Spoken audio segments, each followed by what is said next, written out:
छोट्या कालावधीमध्ये 2 महिन्यापूर्वी संजय राऊतांनी लोकसभेच्या निवडणुकीच्या पराभवानंतर मला 2 महिन्यापूर्वी सांगितलं होतं की ऑगस्टच्या शेवटच्या आठवड्यामध्ये आपण ज्या शिवसेनेचा मेळावा जिल्ह्यातल्या तालुक्यामध्ये घेऊया. खरं तर कोकणातली शिवसेना ही महाराष्ट्राची जान आहे. कोकणातली शिवसेना ही महाराष्ट्राला दिशा देणारी आहे आणि म्हणून पराभवानंतर खचून जाऊ नका. मी ऑगस्ट मध्ये पुन्हा येईल या ठिकाणी राऊत साहेबांनी सांगितलं होतं. परंतु 2 दिवसापूर्वी एक दुर्दैवी प्रकार घडला. महाराष्ट्रामध्ये अस्मिता असलेली छत्रपती शिवाजी महाराजांची स्मारक कोसळलं आणि त्यानंतर आपण सर्व शिवसैनिक शिवप्रेमी महाराष्ट्रातील जनता हळहळली आणि पेटून उठली. खरं तर हे स्मारक छत्रपती शिवाजी महाराजांचं होतं, पण त्या स्मारकाची सुरुवातच भ्रष्टाचारातून झाली होती. हे स्मारक जेव्हा सुरू होतं तेव्हा सगळ्या लोकांनी सांगितलं होतं की ते भ्रष्टाचार मोठ्या प्रमाणात होते. परंतु हे सातत्याने आम्हाला सांगायचे की नवोदयाचा दिन पहिल्यांदा सिंधुदुर्ग जिल्ह्यामध्ये होतोय, पंतप्रधान पहिल्यांदा येत आहेत, तुम्ही या संदर्भात आरोप करतायत, राजकारण करतायत. आम्ही त्यावेळी शांत बसलो. हेलिपॅडसाठी कोट्यावधी रुपयाचा खर्च करण्यात आला, आम्ही तेव्हा शांत बसलो. परंतु छत्रपती शिवाजी महाराजांची प्रतिमा स्मारक कोसळल्यानंतर सुद्धा आम्ही शांत बसायचं. त्यांना आरोपच करायचे नाहीत, त्यांच्या भ्रष्टाचार लोकांसमोर घ्यायचाच नाही. ही पद्धत महाराष्ट्रामध्ये या जिल्ह्यामध्ये चालणार नाही आणि आम्ही चालू देणार नाही. खरं तर कालचा प्रकार दुर्दैवी होता, परंतु त्यानंतर दुर्दैवी प्रकारानंतर आपली जी प्रतिक्रिया होती ती सुद्धा महाराष्ट्राच्या अस्मितेला धोका देणारी नव्हती, तर ती अस्मितेला जागणारी होती.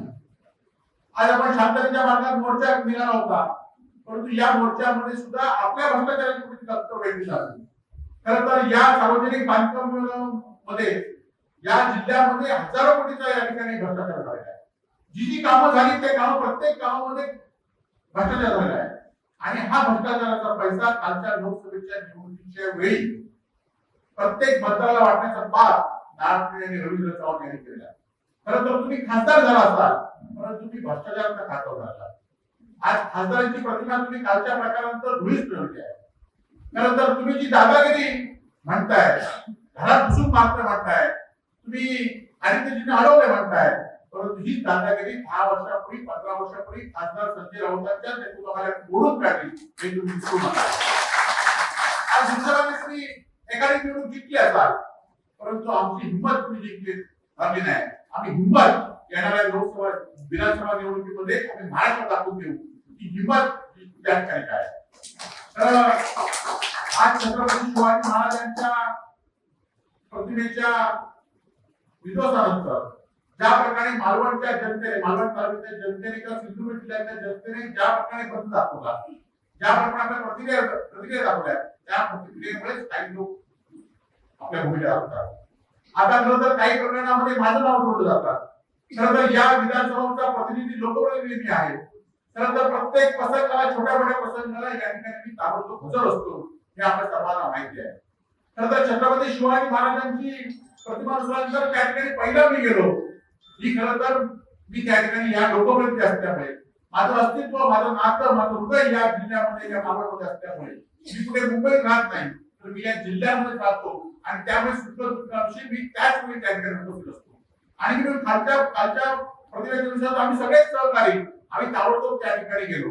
त्यामुळे सुद्धा तुमचं राजकारण, खरं तर तुमची जे भ्रष्टाचार केलेला आहे त्या लोकांना कळलेला आहे आणि तोच भ्रष्टाचार तुम्हाला येणाऱ्या विधानसभेच्या निवडणुकीकडे काढून दाखवायचं राहणार नाही. खरं तर आज आपण राजकारण कुठल्याही गोष्टीचं करत नाही, परंतु शिवसैनिकांनी सुद्धा आता या पुढच्या काळामध्ये आपल्याला पेटून काम केलं पाहिजे. आपल्याला लोकांपर्यंत गेलं पाहिजे. या भाजपच्या भ्रष्टाचाराचा कोणती आपल्या लोकांमध्ये केली पाहिजे. आपल्या शिवसेनेची संघटनेची ताकद आपल्याला वाढवली पाहिजे. आज आपण शिवसेनेचा मेळावा या ठिकाणी घेतोय, तर शिवसेना प्रमुख बाळासाहेब ठाकरेंना काय विचार होतं, ज्या ज्या ठिकाणी अन्याय होईल त्या त्या ठिकाणी माझा शिवसैनिक प्रथम केला असेल.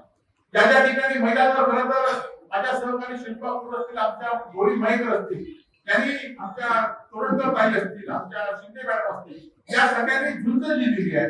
खरं तर तुम्ही महिलेला हात घालताय, छत्रपती शिवाजी महाराजांच्या स्मारकामध्ये तुम्ही महिलेला हात घालताय, त्या ठिकाणी तुम्ही घोषणा देताय. आज खरं तर या विभागाचे खासदार असतील, त्यांचे सुपुत्र असतील, अशा भाषेत या ठिकाणी पोलिसांना बोलताय. खरं तर ही भाषा हे कार्य हे दूर करण्याचा प्रयत्न या ठिकाणी करत आहे. आज आमच्यावर कोणते गुन्हे आमच्या कालच्या कार्यकर्त्यांनी 42 लोकांवर गुन्हे नोंद केले. किती दिवस तुम्ही गुन्हे नोंद करा, आमचं सरकार आता येतंय, सरकार आल्यावर तुमचा हिशोब तशाच पद्धतीने दिला जाईल. आपण बघितलं असता की एकीकडे ग्रुप आमचा बॉस सागर बंगल्यावर बसलाय, तुमच्या बायकांना फोन लागला नाही अशा ठिकाणी तुमच्या बदल्या करू, म्हणजे गृह खात्याचं मनोबल कमी करण्याचं काम या ठिकाणी पोलिसांचं हे कारण राणे वापर या ठिकाणी करतात. खरं तर पहिले 3-4 दिवस तोंड बंद होती, तोंड बांधली होती. का बांधली होती? तर त्या रवींद्र चव्हाणांच्या पैशामुळे बांधली होती. कारण रवींद्र चव्हाणांनी दिलेल्या पैशातच हे निवडून आले होते.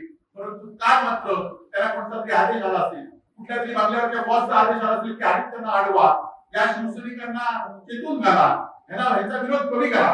परंतु राऊत साहेब आमचे शिवसैनिक सुद्धा त्याच तत्परेने लढले. आमचे शिवसैनिक सुद्धा वाटले नाही. खरं तर नारायण या राज्याचे माजी मुख्यमंत्री होता, या देशाचे केंद्रीय मंत्री होता. खरं तर तुम्हाला तुमच्या समोर कोंबडीचोर म्हणताय, तुमची काय इज्जत राहील?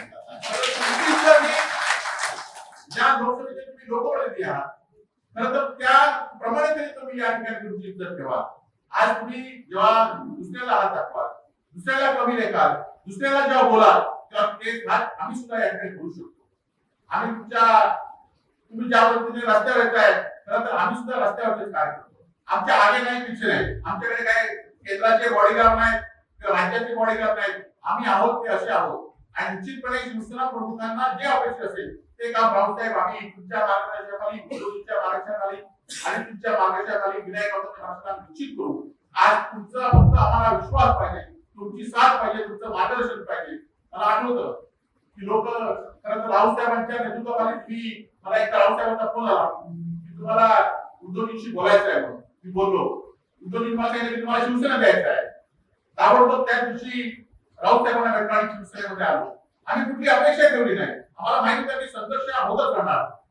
एका लोकसभा निवडणुकीत माझा आणि राऊतसाहेबांचा एका खूप टक्क्यामध्ये स्टॅग्नर, परंतु आम्ही कधी दखललो नाही. काय दखललो नाही? तुमचा विश्वास, तुमच्या कार्यकर्त्यांच्या जोर आम्ही हा विश्वास त्या ठिकाणी कमवला. तुम्ही आमच्या पाठीशी आहात, या जिल्ह्यातील जनता पाठीशी आहे, माझे शिवसैनिक पाठीशी आहे, माझे सहकारी पाठीशी आहे. तोपर्यंत माझा आत्मविश्वास या ठिकाणी तुमणार नाही.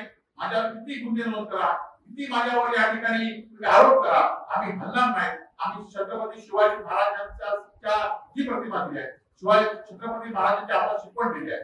आणि म्हणूनच सिंधुदुर्ग किल्ल्यावर आम्ही पहिल्यांदा शिवराज्याभिषेक मंदिराचं काम केले, अनेक वर्ष थांबलो होतो. ते आम्ही पहिल्यांदा या ठिकाणी केलं. या ठिकाणी केलं.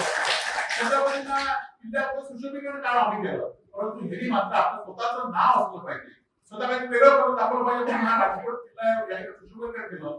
आज 8 महिने झाले. खरं तर 8 महिन्यामध्ये साहेब त्या ठिकाणी एक माणूस ठेवला नाही, लाईट त्या ठिकाणी नाही, कोण त्या ठिकाणी एखादी नगरपालिका असेल तर नगरपालिकेकडे हस्तांतर केलं जातं, नगरपालिकेच्या स्मारकाचं या ठिकाणी देखभाल करतं. परंतु असं काही केलं नाही. फक्त त्यांना त्या ठिकाणी उद्घाटन महत्वाचं होतं, मोदींचं महत्व होतं. काल तर इथल्या खासदारांनी सांगितलं की मोदी आले तर आम्ही 10 कोटी सुद्धा खर्च करू शकतो. स्मारकांबद्दल बोला, तुम्ही भ्रष्टाचाराबद्दल तुम्हाला आता आम्ही लोकांसमोर आणल्याशिवाय राहणार नाही, एवढंच या ठिकाणी सांगतो. आणि असेच शिवसैनिक साहेब आपल्या पाठीशी कुठली अपेक्षा न ठेवता, हे शिवसैनिक फक्त बाळासाहेबांच्या विचारावर आहेत आणि तर विचारावर पुढे या ठिकाणी ठेवूया. जय हिंद, जय महाराष्ट्र.